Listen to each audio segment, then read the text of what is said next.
The first thing I did creatively was like 19. I started writing songs because of a guy I made friends with. So I learned a bit of guitar, and then by the time I was like 22, 23, I was in a band for a couple of years. So Hey. that was fucking What was the band great. called? It was called Fathom at first, and then it was the Brass Necks. But it was only a year and a half because the drummer fucked. It's always the drummer, isn't it? Fucking went to Australia. My brother's come up 3 times in this podcast, I realise. But yeah, he went off to Australia, and then we got a new drummer who was amazing. But that's the amazing drummers are always mad, aren't they? So he was like 3 weeks or 3 months into rehearsals. He was like, "What? We play jazz, lads?" Will we? And we're like, "Okay, I think Bob's done with the band." What kind was it? Rock? It was in indie? yeah, it was like that was indie rock was big at the time. Somebody it was one newspaper did a review of one gig that we did. They called us the Arctic Monkeys on Craic. I thought it was a compliment. That's good. Yeah. You could use that for your stand-up quotes. Yeah. Yeah, I loved it. What was some of your songs? Did you sing it? I sang, wrote the songs, and played guitar. Yeah. Oh man, what were some of the songs, or what was the? Well, what there's was the one on angst? YouTube that you can see if you Google Mersey Trip, us playing in Whelan's, and it was a song I wrote based off. We had gone over to Liverpool to do a gig because we had a friend who owned this cool bar called, or was a part ownership called Heebie Jeebies, which is very. If you're in everyone in Liverpool will know this is like a very well known place. Lots of live music, and the same people used to own or still own the Jacaranda, which was the first place that the Beatles ever played. So it's got quite big. So it was cool for us to go play over there. But I won't name names. Let's say a friend of the family got us a big, massive bag of weed. Right? I remember we paid 50 sterling for it, and there was 4 of us for the whole weekend, and we still didn't get through that bag of weed. That's how much it was. Whoa. Yeah, there was just. I remember being absolutely out of it in the apartment that we were staying in. I remember stuff like my brother sitting there for hours with an umbrella, just putting it up and putting it down, putting it up and putting it down. My cousin, who was the bass player, he has no recollection of drawing this, but he's now an art teacher, but he was in NCAD at the time. And so he was good at drawing and all that stuff. He's no recollection of this. I remember my brother was wearing a box of Frosties on his head at one point. Because they're great. Yeah, exactly. But I still have this drawing somewhere. On the inside of the box, there was a pencil drawing of me asleep on the couch. I obviously nodded off. But there was Skittles, bowling ball Skittles at the top of my head. But they all had faces on them like that, right? And there was a bowling ball running up my body, like a really angry face, and it had 2 spider legs, and it was running after the Skittles. And I'm asleep. I have that drawing at home. So those lyrics ended up in the song, like, as bowling balls chase Skittles, we draw each other in our fuss. Welcome to this laughing Mersey town. Kind of a bit of a trippy kind of lyrical thing that only the 4 of us in the band know. But it was a really catchy tune, a really catchy riff as well. And now that's great, man. That's what rock songs should be about. Drugged up, yeah, lying around. Yeah, because we had gone to do our early, when we were doing the gig in Liverpool, we probably only had 10 songs or whatever. We just did a half-hour set. But then, you have experiences like that together, then you start to, you naturally write stuff like that, And it's very visual what I was experiencing trip-wise. How fucking strong is this weed, man? Yeah, it was pretty full on. But there was still half of it. There was half the bag left. We definitely got a bargain, whatever it was.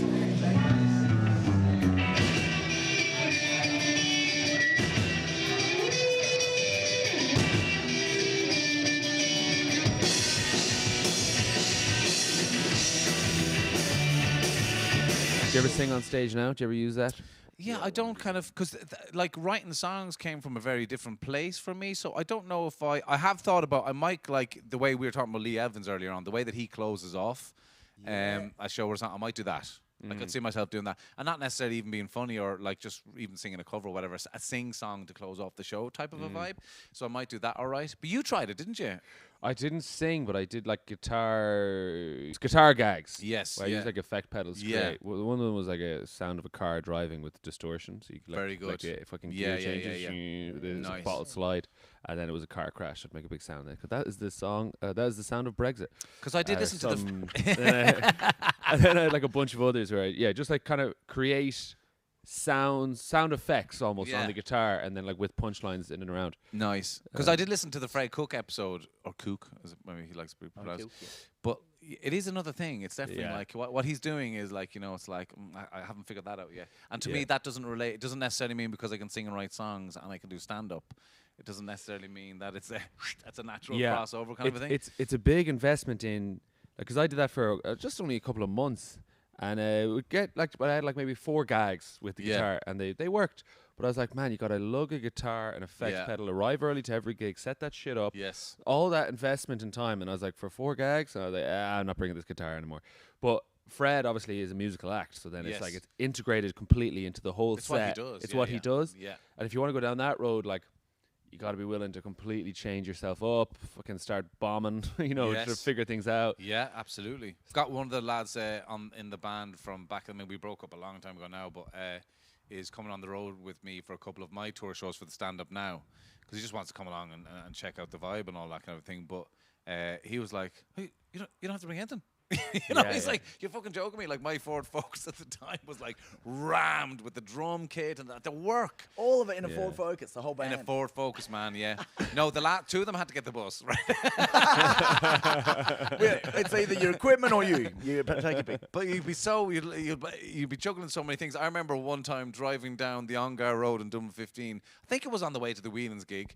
Just about got the guitarist in the passenger seat, and you're under pressure for time. I was on the phone organising something with the venue, eating a fucking pizza at Domino's off my lap while driving down the Ongar Road at the same time. And I remember kind of talking like this, going, "This is quite impressive, actually."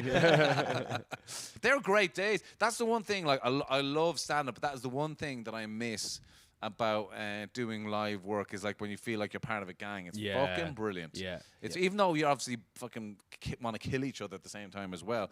It's great crack. It is It's great. just great.